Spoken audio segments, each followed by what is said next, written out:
చంద్రబాబు నాయుడుపై రాళ్ల దాడి గురించి తెలిసి ఎన్టీఆర్తో కలిసి రంగంలో దిగారట పురంధరేశ్వరి. జూనియర్ ఎన్టీఆర్కి సంబంధించిన ఈ విషయాలు ఇప్పుడు సోషల్ మీడియాలో సైతం ఎంతో వైరల్ అవుతోంది. అలాగే అభిమానులు కూడా ఈ విషయం తెలుసుకుని ఎంతగానో షాక్ అవుతున్నారు. చంద్రబాబు నాయుడు భార్య నారా భువనేశ్వరి విషయంలోనే ఎంతగానో పురంధరేశ్వరి సపోర్ట్ చేసింది.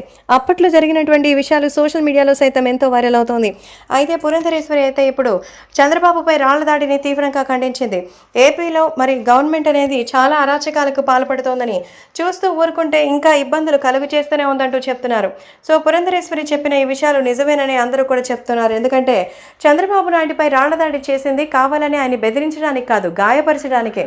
ఈ ప్రయత్నంలో ఆయనకి సంబంధించిన సెక్యూరిటీ చీఫ్ గాయాల పాలైన సంగతి తెలిసిందే. ఈ సందర్భంలోనే అభిమానులందరూ కూడా ఈ విషయం తెలుసుకుని, పురంధరేశ్వరి గతంలో తెలుగుదేశం పార్టీలో ఉండేది, కానీ ఇప్పుడు తెలుగుదేశం పార్టీని వదిలి ఆమె వేరే పార్టీలోకి వెళ్ళింది. అక్కడ బీజేపీకి సంబంధించి మినిస్టర్గా కూడా చేస్తోంది. మినిస్టర్ పదవితో పాటు ఎంతో సంచలనమైన విజయాలు చూస్తోంది. అలాంటి పార్టీలో ఉన్నా కూడా ఇప్పుడు చంద్రబాబుపై దాడిని ఖండించిందంటే నిజంగా వేరే లెవెల్ అంటూ చెప్తున్నారు. చంద్రబాబు గురించి కాస్తైనా ఆలోచించింది పురంధరేశ్వరి. కొంతమంది ఇక్కడే ఉన్నా కూడా పట్టించుకోకుండా ఉన్నారని, తనకి సపోర్ట్ చేయాలని కోరుతోంది.